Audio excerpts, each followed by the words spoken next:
오늘 우리가 보는 이 말씀은 지난 시간에 우리가 조금 서로 말씀을 나눴습니다만은 굉장히 의미가 있습니다.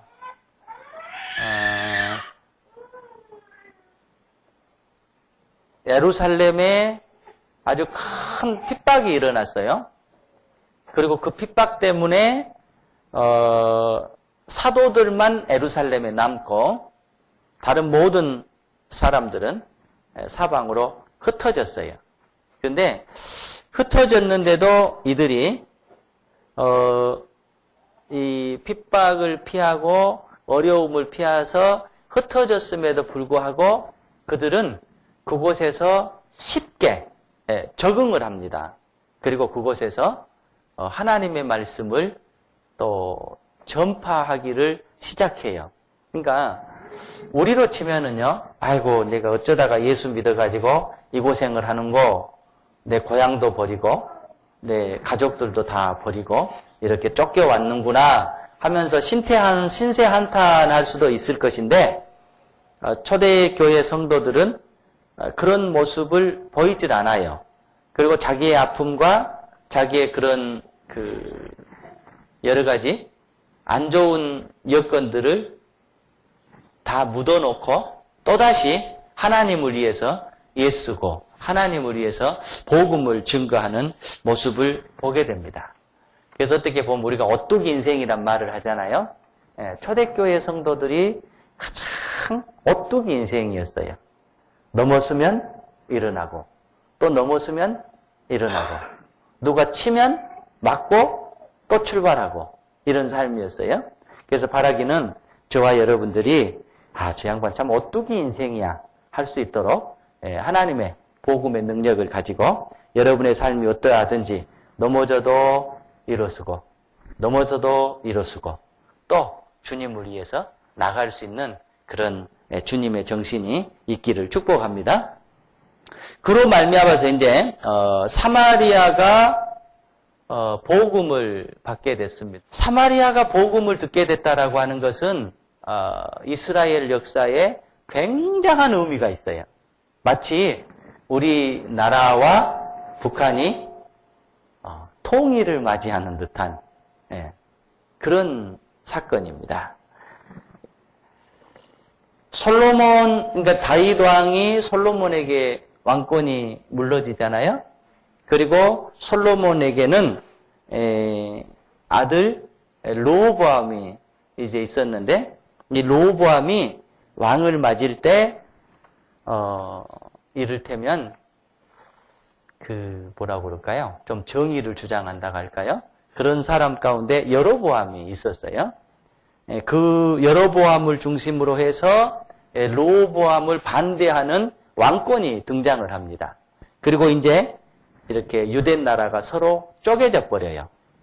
그래서 르호보암은 사실 유다 지파 하나 르호보암을 따라오고 나머지 지파는 다 여로보암을 중심으로 해서 이제는 우리가 다윗 왕가가 싫다, 솔로몬 왕가도 싫다, 물론 르호보암 왕가도 싫다 이러면서 여로보암에게 붙어요.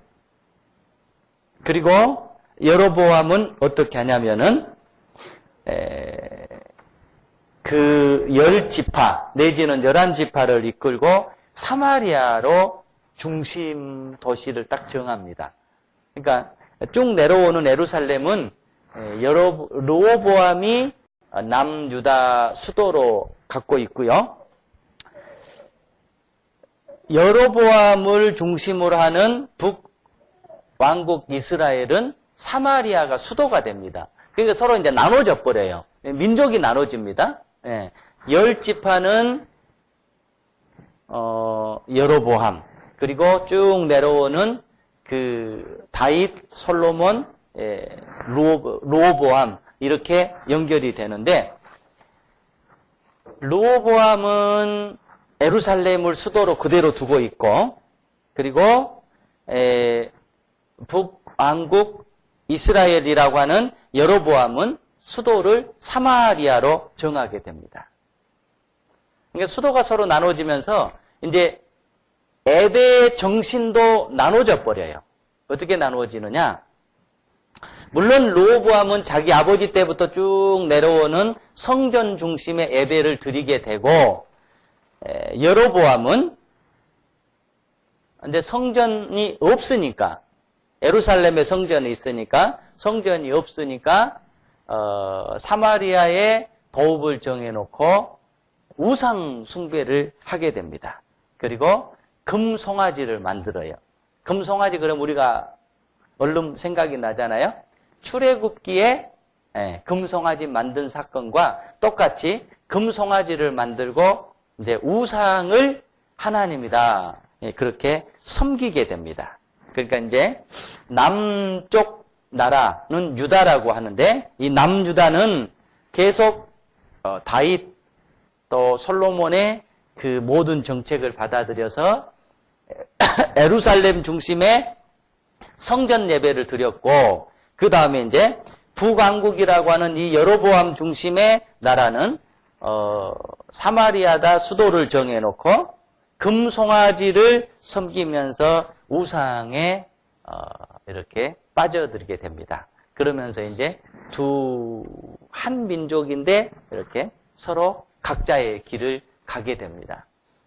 이제 각자의 길을 가게 되니까 서로 네가 정통성이 있다, 내가 정통성이 있다, 뭐 싸웠을 것이고, 서로 완전히 이제 예배에 서로 차이가 있어버리고, 그 다음에 대체적으로 남유다는 순수 혈통을 유지하려고 많은 발버둥을 치는데, 이 북왕국 이스라엘은 그냥 이렇게 이방 문화를 받아들이고 이방 사람들과 결혼을 하면서 그 민족의 순수성을 잃어버리게 돼요. 그러니까는 이제 북쪽 이스라엘은 우리가 살아가기 위해서는 어쩔 수 없는 거다. 외지 사람들과 서로 결혼도 하고 외지 사람과 함께 이렇게 어울려서 살아야 되는 거다. 라면서 이 민족의 순수성을 잃어버린 것을 합리화하고 그 다음에 이제 남쪽 유다에서는 어찌 그럴 수가 있느냐? 우리가 하나님의 백성인데 어찌하여서 그 어려움을 못 참아내고 그 민족의 순수성을 지키지 못하느냐? 그러면서 이제 배타를 하게 되는 거예요. 여러분은 우리 민족이 아니다. 너희들은 마치 개 같은 인생이다. 이런 식으로 되는 거예요. 그러니까 나 꾸중한 사람 좋아할 사람 어디가 있어요? 그러면서 나라가 이제 서로 등을 지기 시작하는 겁니다. 그러면서 시간이 지나가면서 역사가 지나가면서 그 반목의 골은 더 깊어가는 거예요. 그래가지고 정말 가까이 있으면서 가까이 할 수 없는 서로 적이 돼버리는 그 유다와 이스라엘 간의 아픔이 있는 거예요. 근데 그런 시대상이 예수님 때에도 보면 나오잖아요. 예수님께서 수가성 사마리아 지나가는데 여인에게 물 한 잔 주시오. 그러니까 그 사마리아 여인이 아니 유대 사람들은 우리하고 상종을 안 하는 거 아닙니까? 특별히 또 남자가 여자한테 물 달라는 것도 있을 수 없는 일 아닙니까? 그런데 어찌하여서 물을 달라고 합니까? 그걸 보면 당시의 시대상이 그랬다라는 것을 알 수가 있어요. 그래서 이제 이렇게 쭉 내려오다가 아수르에 의해서 북왕국은 정확히 얘기하면 BC 722년에 망해버려요. 그리고 남유다는 BC 586년에 바빌로니아에게 망해버리면서 이제 완전히 디아스포라의 삶을 살게 됩니다. 그러니까 서로 상종하지 않는 거예요. 서로 함께 할 수 없는 이웃 나라예요. 그런데 그 반목과 서로 이렇게 상종하지 않는 그런 민족 역사가 지금 사도행전에 들어들면서 하나님의 복음이 딱 들어가면서 이게 서로 화해가 되고 일치가 일어나고 있는 거예요. 이게 굉장한 사건이에요. 복음이 들어갔다라고 하는 것도 굉장한 사건인데 특별히 사마리아에 복음이 들어갔다라고 하는 것은 엄청난 사건이에요. 그래서 우리가 복음을 믿는 우리로서 우리는 이런 얘기를 하면 좀 어쩔 수 없을지 모르겠습니다만 어찌됐든 북한하고도 친하려고 노력해야 돼요, 우리가. 예. 그리고 이웃나라, 일본하고도 어찌됐든 친하려고 많이 노력을 해야 돼요. 이것이 복음의 정신이에요. 물론 하는 행위들은 뭐 밉고 뭐 영원히 상종하지 않고 싶고 이런 것들 다 있을 줄 알아요. 여러분들도 아마 대동소이한 생각입니다. 그러나 복음 안에서 보면 우리가 늘 그들을 품어야 되고요. 그들을 위해서 기도해야 되고 그들과 함께 하려고 노력해야 되고 또 왜? 하나님에게서 보면 다 한 가족이에요. 북한도 하나님의 가족이고 일본도 하나님의 가족이고 우리도 하나님의 가족이고 그러니까 우리가 서로 자녀들을 이렇게 낳아서 길러보면 그러잖아요. 보면은 자녀들 가운데 정말로 이렇게 함께 하기에는 안 맞는 자녀들이 있단 말이에요. 그럼 자녀들 사이에도 이렇게 반목이 있을 수 있고 자녀들 사이에도 이렇게 서로 갈등하고 이럴 수가 있어요. 그러면 자녀들 사이에는 갈등을 하지만 부모 입장에서 보면 어찌됐든 간에 온 자녀가 함께 하기를 원하고 온 자녀가 한 가족으로 살아가기를 원하는 것이 부모의 입장이에요. 네. 하나님의 입장도 똑같습니다. 그러니까 우리 자녀들이 속이 든다라고 하는 게 뭐냐면 부모의 마음을 이해하고 부모의 입장을 아는 것, 이때 성숙한 자녀가 되고 속이 든다라고 하는 거예요. 마찬가지예요. 우리 인간의 관점에서 보면 우리는 아직도 성숙하지 못하는 거예요. 그래서 우리가 인간이지만 하나님의 관점을 생각하고 하나님의 시각에서 우리를 볼 수 있는 그런 마음을 가질 때 우리는 더욱더 성숙해질 수가 있는 거예요. 그래서 여러분이나 저나 특별히 우리가 사는 이 공동체 속에서 늘 반목하는 사람이 없이 서로 함께 하려고 하고 서로 친하려고 하고 서로 함께 하는 삶을 추구해야 되겠고 특별히 북한을 위해서도 많이 기도해야 되고요. 우리가 또 중국을 위해서도 사실은 많이 기도해야 되고요. 또 일본을 위해서도 많이 기도해야 돼요. 예, 서로 나라들이 세계 역사를 보면 이상하게 가까운 나라들이 함께 하지를 못해요. 보면 다 그래요. 우리나라만 그런 게 아니에요. 예. 보면 그 세계에 이렇게 얘기하는 사람들 얘기를 들어보면 어느 나라든지 인접한 나라끼리는 별로 좋지가 않아요. 이게 참 묘한 거예요.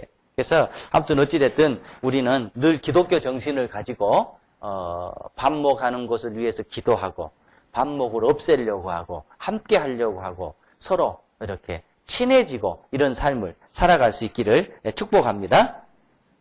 자, 이제 이 복음이 사마리아로 들어갔습니다. 사마리아로 들어갔는데 그 사마리아로 들어간 그 다음에 일어났던 것이 화해고 일치입니다.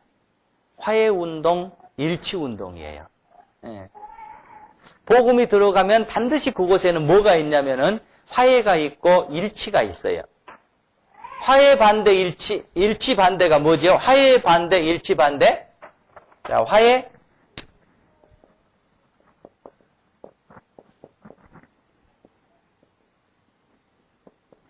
반대가 뭘까요?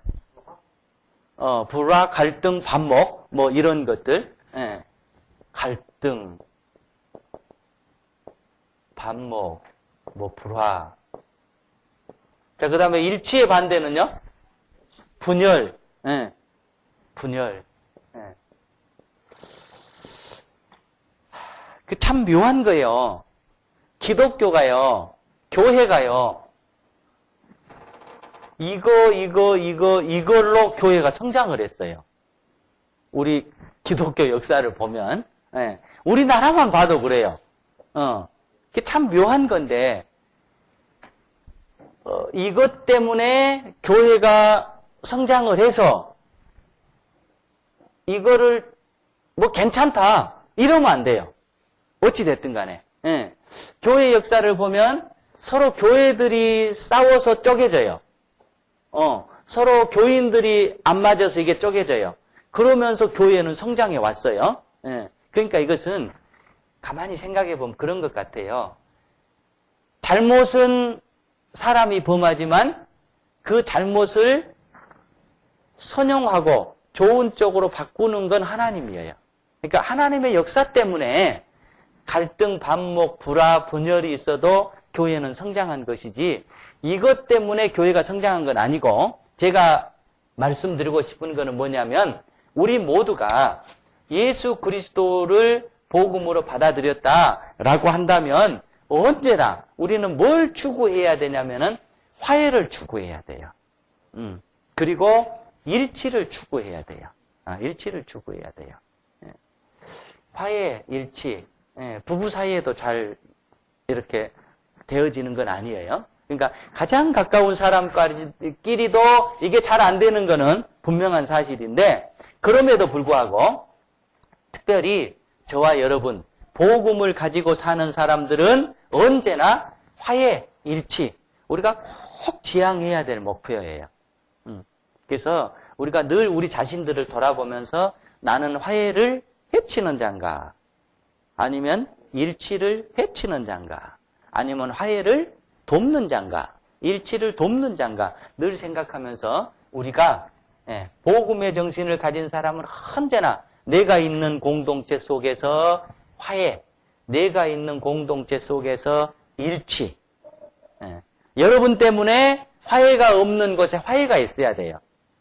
여러분 때문에 일치가 없는 곳에 일치가 있어야 돼요. 이것이 복음의 정신이에요. 그러니까 나라와 나라가 어쩔 수 없는 그 사마리아와 예루살렘까지도 예수 그리스도의 복음이 들어가니까 그곳에 일치와 화해가 있었어요. 그러니까 사마리아에 복음이 들어갔다라고 하는 것은 그냥 예수님을 믿게 됐다 이런 의미가 아니에요. 도저히 함께 할 수 없는 나라, 도저히 함께 할 수 없는 이념, 도저히 함께 할 수 없는 민족이 함께 했다라고 하는 거예요. 그래서 저와 여러분들이 늘 우리의 있는 공동체 속에서 여러분 때문에 화해가 있고 여러분 때문에 일치가 있고 여러분 때문에 하나가 되어지는 그런 피스메이커들이 될 수 있기를 축복합니다. 그 다음에요. 이 사마리아에 복음이 들어갔는데 또 하나 일어나는 현상은 뭐냐면 우리 7절 말씀을 한번 읽어보십시다.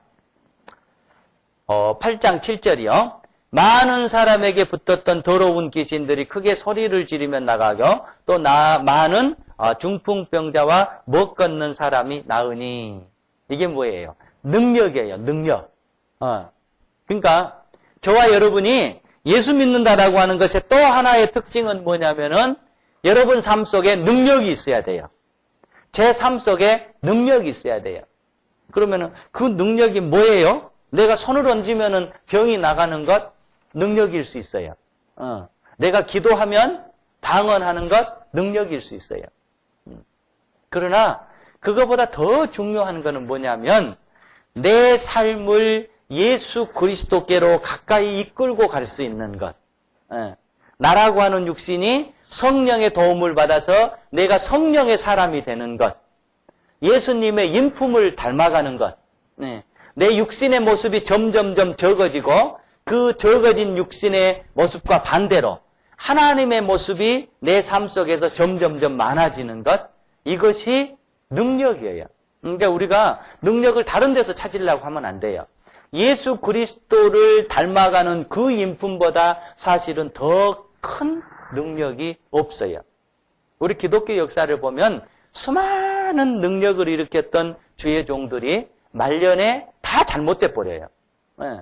그건 뭐냐면 그 뭔가 예수님을 닮아간다라고 하는 예수님을 쫓아간다라고 하는 능력에 뭔가 그 포커스를 잘못 맞춰서 그런 것 같아요.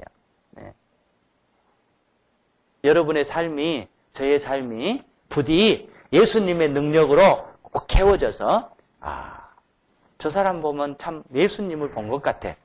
저 사람 보면 나 예수 믿고 싶어. 이런 삶으로 닮아갈 수 있기를 축복합니다. 그 다음에요. 하나 더 있어요. 8절에 보면 그 성에 큰 기쁨이 있더라. 그랬어요. 복음이 있는 곳에 뭐가 있냐면 기쁨이 있는 거예요. 예. 예수님 있는 곳에 기쁨이 있어요. 여러분은 뭔 기쁨으로 산가요?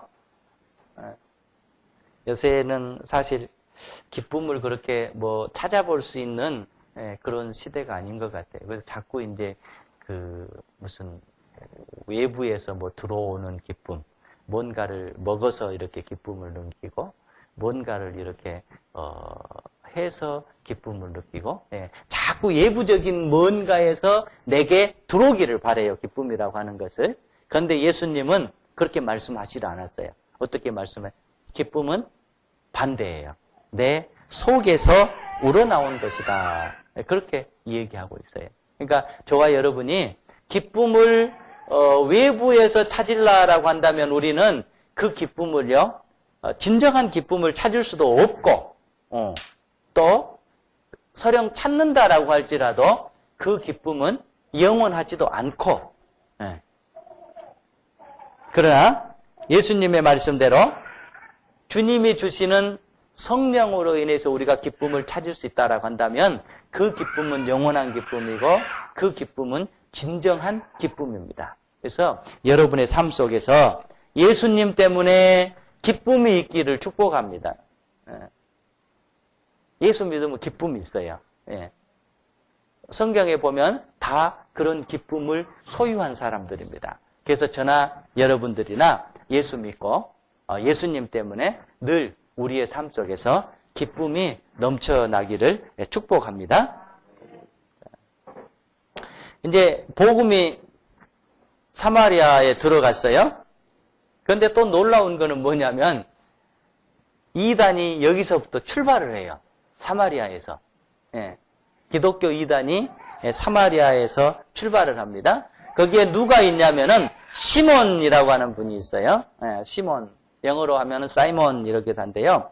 이 사마리아는 원래 아까 제가 전자에도 말씀드렸습니다마는 수도를 사마리아, 북이스라엘은 사마리아로 옮겨놓고 금송아지를 섬기면서 이상과 미신과 이교, 다른 종교의 중심지가 돼버립니다.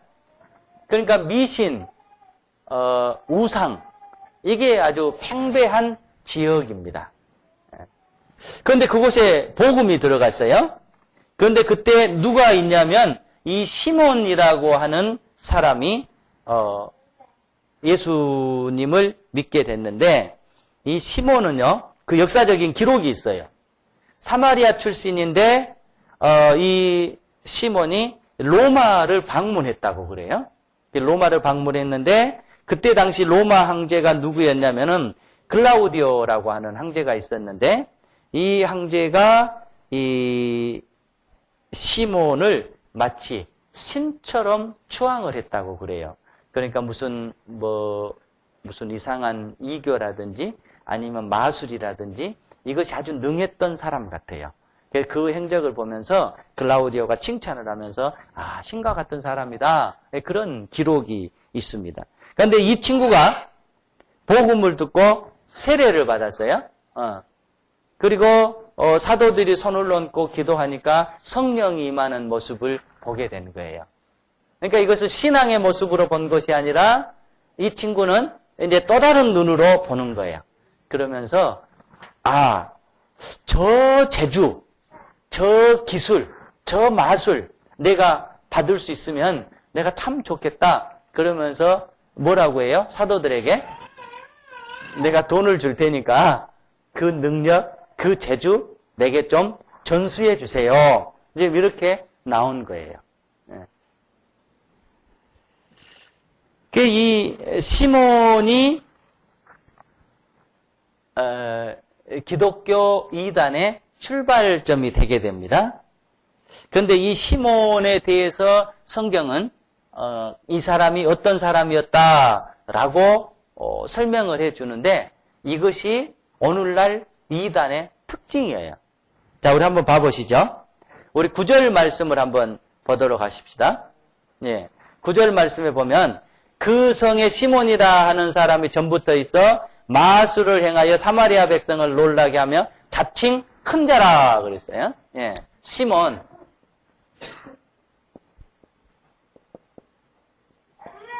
자, 이 사람의 특징이 뭐냐면은 자칭 큰 자예요. 예. 우리가 요새는 참 그 이단을 조심해야 되는데 이단을 보는 특징 두 가지가 있어요. 예. 이 두 가지를 딱 그 종교 집단에 이 두 가지가 있느냐 없느냐를 보면 이단인지 아닌지 거의 맞아떨어져요. 하나는 뭐냐면 성경 말고 또 다른 책을 중요시 여기는가 보면 금방 알 수 있어요.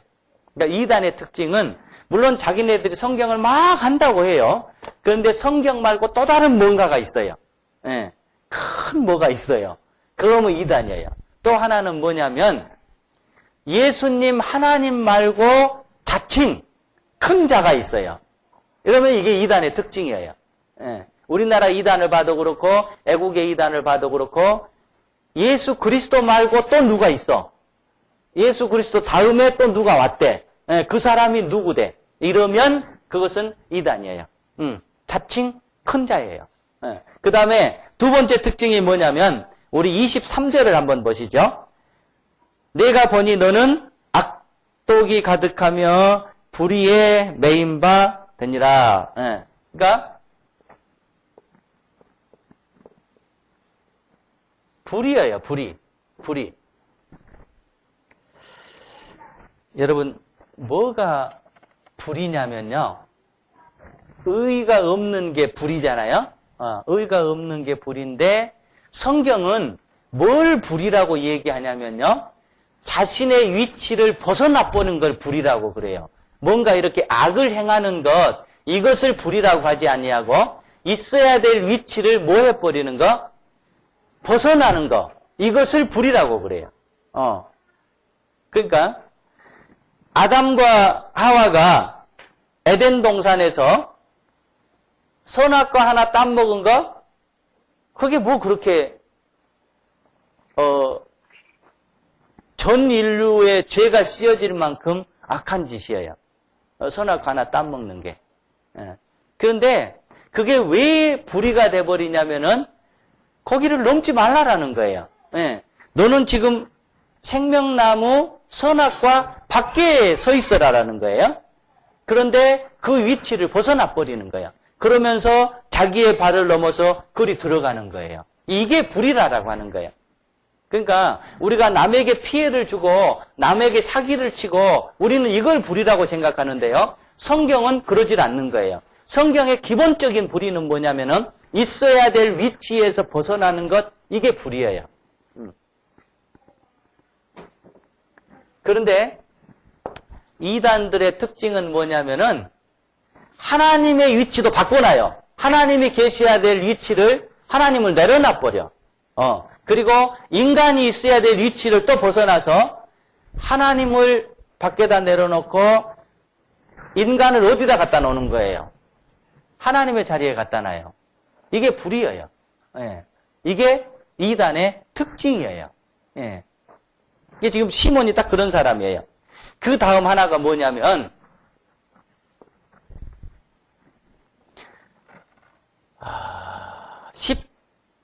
18절 보면은 그래요. 시몬이 사도들의 안수로 성령 받는 것을 보고 돈을 들여 이르되 이 권능을 내게도 주어 누구든지 내가 안수하는 사람은 성령을 받게 하여 주소서. 뭐를 매개체로? 돈을 매개체로. 그러니까 우리가 사실 모든 조직체가 돈이 있어야 되고 모든 삶에 돈이 있어야 되는 건 분명한 사실이에요. 그러나 돈이 강조되어질 때 그것은 언제나 타락의 길이에요. 언제나 타락의 길이에요. 근데 이 사람이 돈으로 이렇게 뭔가를 하려고 그래요. 그래서 뭡니까? 성직 매매를, 여기다가 이 사이몬 시몬에서 Y자만 하나 딱 붙여가지고, Y자만 딱 하나 붙여가지고, 이렇게 하면 사이몬이 그래가지고, 이게 성직 매매가 되는 거예요. 여기서 출발하는 거예요. 그래서, 여러분, 우리가 분명한 사실이에요. 모든 교회, 모든 조직체가, 또 모든 공동체가 어디에서든지 돈이 중요한 거는 틀림없는 사실이에요. 그러나, 돈이 절대화될 때, 그거는 타락이에요. 우리 인간사회도 마찬가지예요. 여러분이 돈 많이 버시기를 바랍니다. 여러분의 사업이 잘 되기를 바랍니다. 오늘 저는 이제 아들하고 집사람하고 이렇게 간단히 여행하면서 그런 얘기를 많이 했어요. 너가 사업을 잘해서 참 좋은 일에 많이 투자하고 쓰면 좋겠다. 이런 얘기를 많이 했어요. 돈이 틀림없는 사실이에요. 그러나 돈이 절대화될 때 그것은 바로 타락입니다. 그런데 잘못된 교회들이 이런 현상들을 잘 버리고 있어요. 그 다음 마지막 하나가 뭐냐면은 불순종입니다. 22절, 23절 보면요. 그러므로 너의 이 악독함을 회개하고 주께 기도하라. 혹 마음에 품은 것을 사하여 주시더라. 내가 보니 너는 악독이 가득하고 불의에 매인 바 되었도다. 순종하지 않는 삶입니다. 그러니까 여러분의 삶이나 제 삶이나 말씀에 순종하고 또 하나님의 역사하심에 순종하고 이럴 때 우리는 늘 정상적인 삶을 살 수 있고 거기를 벗어나게 될 때 우리는 잘못된 길을 가게 되는 거예요. 이게 지금 뭐냐면은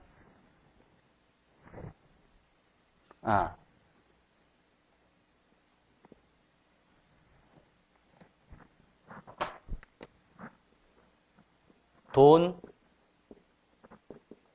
절대화. 네 번째, 순종하지 않음. 이게 지금 이 시몬의 성격이었어요. 그런데 이 시몬의 성격은 오늘 잘못된 이단들의 특징이고 부끄러운 얘기입니다만은 정상적인 교회도 이걸 추구해 나가고 있어요.